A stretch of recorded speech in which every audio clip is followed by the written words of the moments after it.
Most men live their entire lives being controlled by forces they don't even recognize.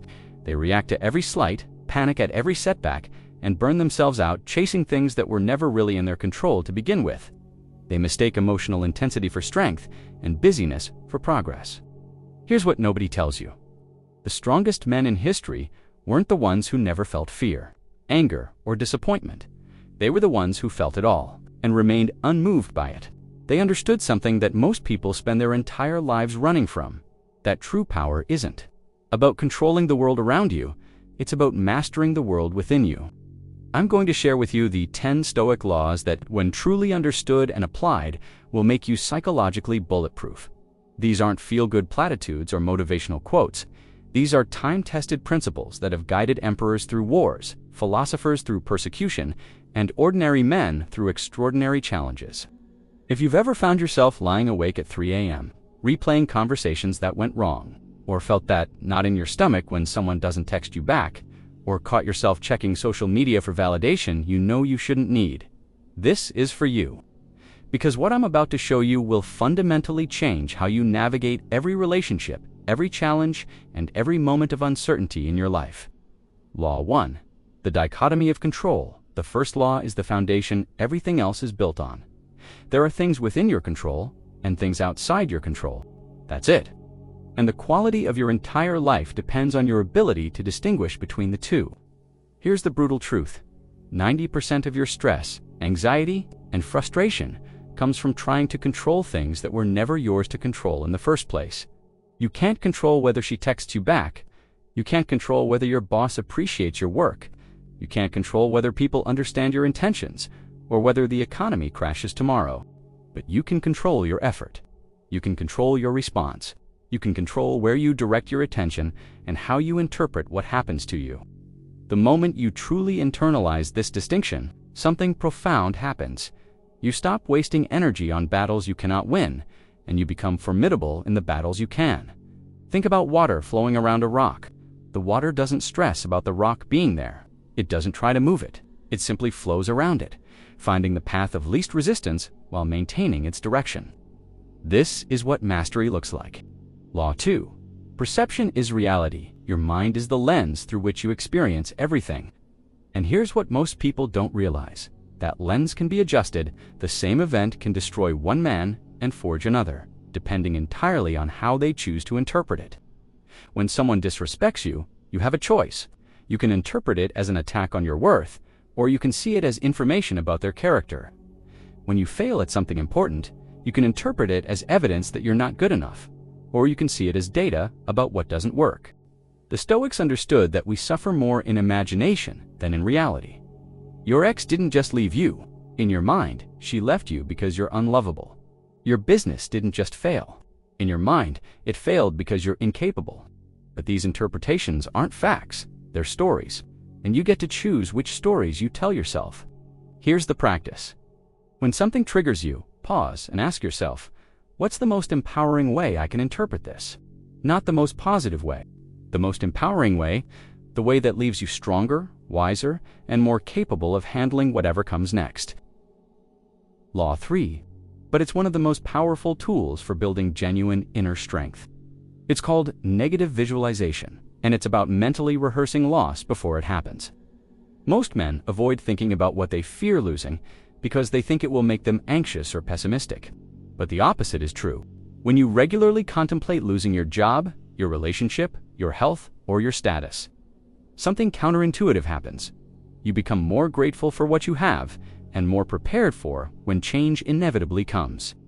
This isn't about being morbid, it's about being realistic. Everything you have right now is temporary. Your youth, your strength, your relationships, your money, all of it is on loan from the universe. The man who pretends otherwise is the man who gets blindsided when life reminds him of this truth. When you practice negative visualization, you're not inviting disaster, you're building psychological immunity. You're training your mind to find stability in uncertainty and strength in impermanence. You're preparing yourself to handle loss with dignity rather than desperation. Law 4. The obstacle is the way most people see obstacles, as things that block their path. Stoics see obstacles as the path itself. Every challenge you face isn't a detour from your journey. It is your journey. It's the universe's way of asking you who you really want to become. Think about how muscle grows. It doesn't grow from comfort or from getting everything it needs easily. It grows from resistance, from being challenged, from having to work against force. Your character works the same way. Every difficult person you encounter is a chance to practice patience. Every setback is a chance to practice resilience.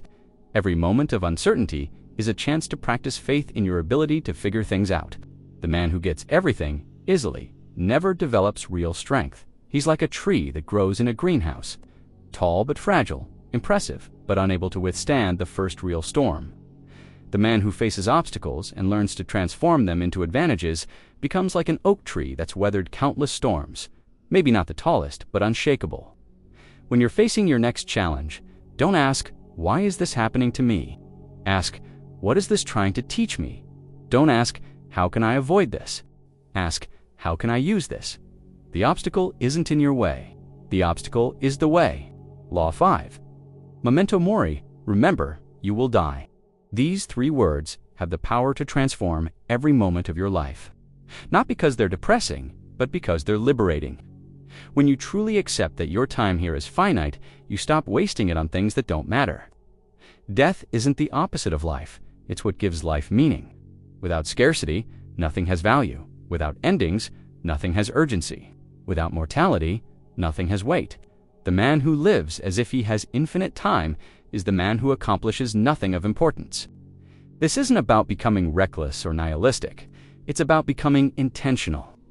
When you remember that you only have a limited number of days, conversations, and opportunities, you start choosing more carefully how you spend them. You stop getting trapped in petty arguments. You stop postponing important conversations. You stop waiting for the perfect moment to pursue what matters to you. Every morning, remind yourself, I might not wake up tomorrow, not to create anxiety, but to create clarity. What would you do differently today if you knew it was your last? How would you treat the people you love? What risks would you finally take? What would you stop worrying about? That's how a man with memento mori consciousness lives every day. Law 6. Present moment awareness. Your power exists only in the present moment. The past is gone and can't be changed. The future is uncertain and can't be controlled. All you ever have is right now, right here. And most men miss their entire lives because they're psychologically living everywhere except where they actually are. You're in a conversation with someone important, but you're thinking about what you need to do later. You're making love to your woman, but you're replaying something that happened at work. You're playing with your kids, but you're worried about money. You're physically present, but mentally absent, and you wonder why nothing feels fulfilling. The Stoics understood that attention is your most valuable currency. Where you place your attention determines not just what you accomplish, but who you become. When you're constantly thinking about the past, you become depressed. When you're constantly worrying about the future, you become anxious. But when you're fully present, you become powerful. Here's the practice. Throughout your day, ask yourself, where is my attention right now? If it's not where you want it to be, gently bring it back. Not with judgment or force, but with the same patience you'd use to train a puppy. Your mind will wander.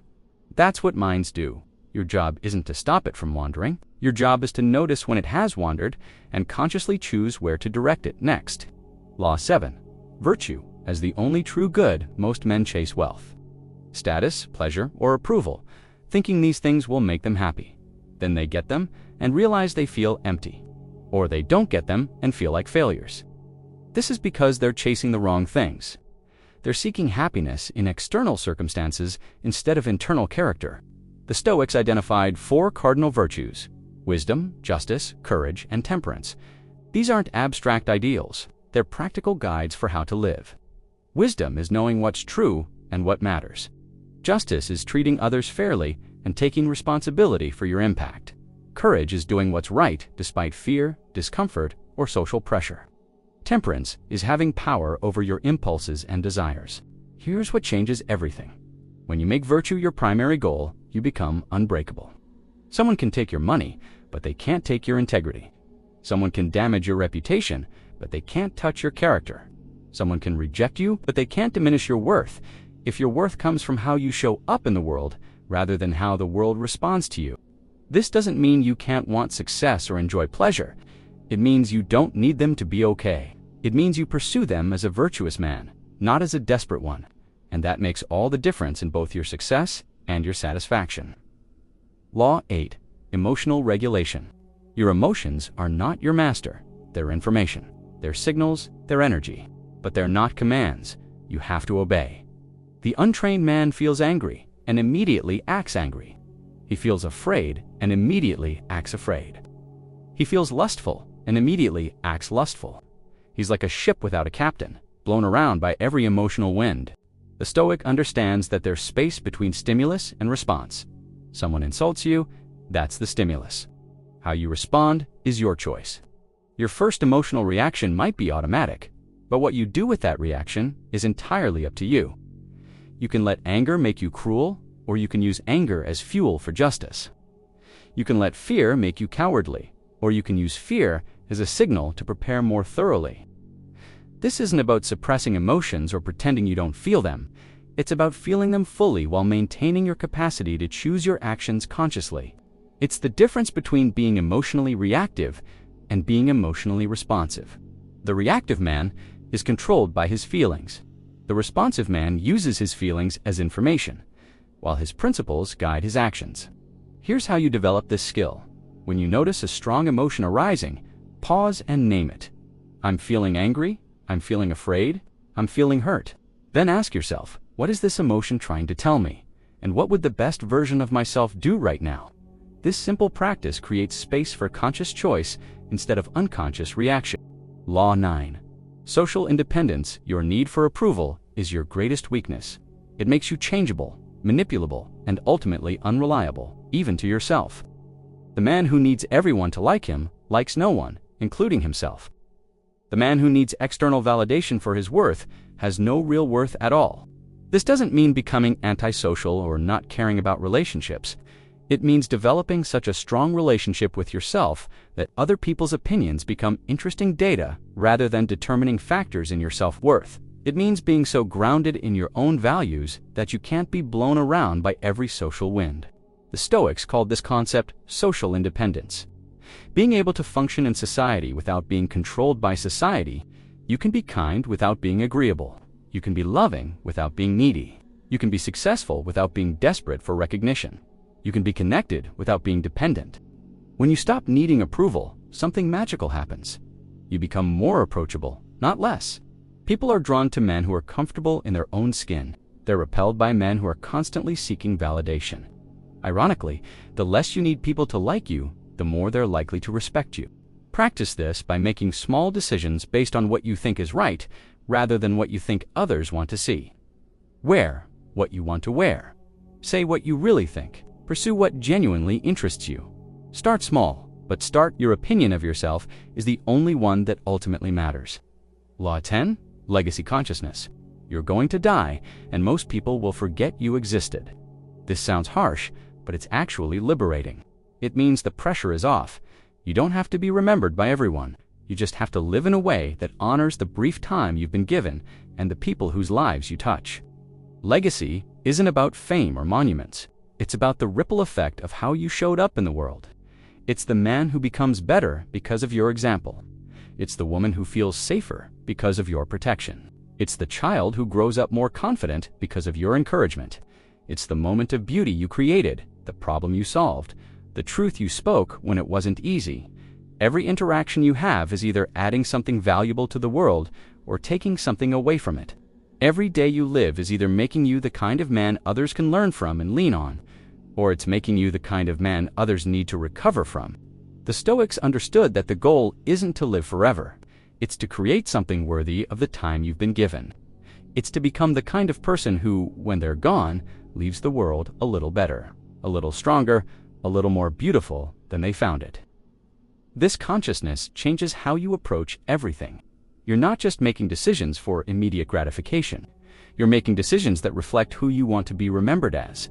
You're not just reacting to circumstances. You're consciously creating a life that would inspire the people you care about most. These 10 laws aren't suggestions. They're requirements for any man who wants to build real strength in an uncertain world. They're not easy to master, and they're not meant to be. Easy things don't create strong men. Comfortable things don't create character. Convenient things don't create capability. But here's what I want you to understand. You don't have to master all 10 at once. You don't have to be perfect. You just have to begin. Pick one law that resonates with you most strongly right now. Maybe it's learning to distinguish between what you can and can't control. Maybe it's practicing present moment awareness. Maybe it's developing emotional regulation. Focus on that one law for the next 30 days, not just reading about it or thinking about it, but actively practicing it in your daily life. When you face a challenge, ask yourself how someone who had mastered this law would respond. When you feel overwhelmed, remember that mastery isn't about never feeling overwhelmed. It's about remaining functional and purposeful even when you do. The world needs more men who can't be shaken by external circumstances because they've built their foundation on internal principles. Men who respond instead of react. Men who lead instead of follow. Men who create instead of consume. Men who build instead of break. You have everything you need to become this kind of man. You have a mind capable of reason. You have a will capable of choice. You have time capable of being used wisely. The only question is whether you'll use these gifts to become someone you can respect, or whether you'll waste them becoming someone you have to escape from. The choice is yours. But choose consciously, choose intentionally, and choose today. If this changed your perspective on what real strength looks like, comment below. I control my focus. Let me know which of these 10 laws hit you hardest, and which one you're going to work on first. Your journey to becoming unshakable starts with a single conscious decision to stop being a victim of circumstances and start being the author of your response to them. The Stoics weren't superhuman. They were ordinary men who chose extraordinary discipline.